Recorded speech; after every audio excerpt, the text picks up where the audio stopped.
জলপাইগুড়ি জেলার অন্তর্গত শিলিগুড়ি সেবক রোডের রামকৃষ্ণ মিশনের জমিতে দুষ্কৃতী হামলার প্রতিবাদ জানিয়ে সাংবাদিক বৈঠক ডাকা হলো জলপাইগুড়ি মিশন আশ্রমে।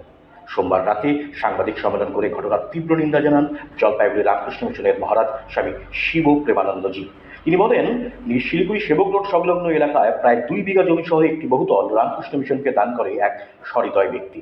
সেই জমি নিয়ে বর্তমানে মামলা চলছে। বর্তমানে আদালতের নির্দেশে রামকৃষ্ণ মিশন আশ্রমের অধীনেই রয়েছে ওই জমি এবং বহুতল ভবনটি। সেই জমিতে স্কুল গড়ার পরিকল্পনা রয়েছে আশ্রম কর্তৃপক্ষের।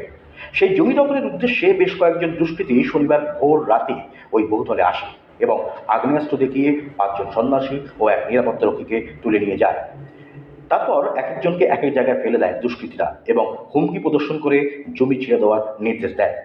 ঘটনার বিবরণ জানিয়ে শিলিগুড়ি কমিশনারেটের অধীনে ভক্তিনগর থানায় অভিযোগ জানানো হলেও পুলিশ কোনো সদর্থক ভূমিকা নেয়নি বলে অভিযোগ। লিগাল ব্যাপারগুলি থাকে আমরা পজিশন নিয়েছিলাম। পজিশন নেওয়ার পর অনেক রকমের সার্ভিস অ্যাক্টিভিটি আমরা শুরু করেছি। আপনারা দেখেছেন, আপনাদের পেপারগুলিতেও এগুলি এসছে। তো যেরকম রিলিফ অ্যাক্টিভিটি করা হয়েছে, ওয়েলফেয়ার অ্যাক্টিভিটি করা হয়েছে, ট্রাফিক পুলিশদেরকেও কিছু রিলিফ করা হয়েছে। ওই জায়গার মাধ্যমে আমরা এই কাজগুলি করছিলাম। হঠাৎ আমাদের 18 মে ঠিক 3:30 সময় রাত্রে অনেক লোক ঢুকেছে। ওদের হাতে ছিল কাটারি, ছিল বন্দুক, ছিল রড, ছিল হেলমেট পরেছিল। ওরা হেলমেটের গ্লাসটা সামনে দিকে মানে করা ছিল মুখটা না দেখার জন্যে। আর বাংলাতেই ওরা কথা বলছিল। সাডেনলি ওরা বাউন্ডওয়াল টপকিয়ে ভিতরে ঢুকেছে। আমাদের 2 জন সিকিউরিটি ছিল, 2 জনের মধ্যে একজন গানম্যান ছিল আর একজন ছিল সিকিউরিটি, নাইট সিকিউরিটি। 2 জনের কাছে গিয়ে প্রথম ওদেরকে হাত বেঁধেছে। হাত বেঁধে ওদের মোবাইলটা নিয়েছে। আলটিমেটলি সিমগুলি নিয়ে আবার মোবাইলটা ফেরতও দিয়েছে ওরা। তারপরে ওরা উপর গিয়েছে। আমাদের যে প্রপার্টি 2তলা বিল্ডিং, এটার পুরোটা এন্টায়ার প্রপার্টির এরিয়া হচ্ছে 1.59 একর্স, মানে 97 কাঠা মতন এরিয়া।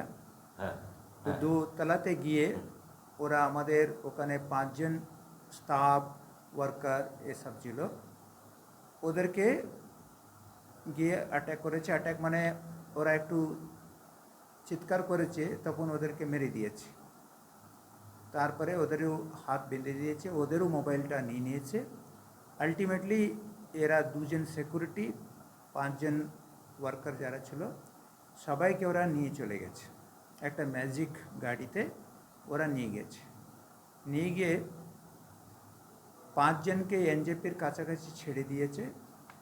তারপরে বাকি 2 জনকে অন্য জায়গায় ছেড়ে দিয়েছে। আমরা যখন রিপোর্টটা পেলাম, আমরা শিলিগুড়ি ভক্তিনগর পুলিশ থানাতে আমরা ফায়ার করলাম, মানে কমপ্লেনটা ফাইল করলাম। তো আমরা করার পরে ওখান থেকে পুলিশ ডিপার্টমেন্ট থেকে ও প্রপার্টিতে গিয়ে ওখানে ভিতরে যারা ছিল ওদেরকে বার করে দিয়েছে ওরা। আমরা যা শুনলাম 22 মহিলারা ছিল ভিতরে, ওদের বাচ্চা কাচ্চা হয়তো ছিল সঙ্গে, এটাই হয়েছে।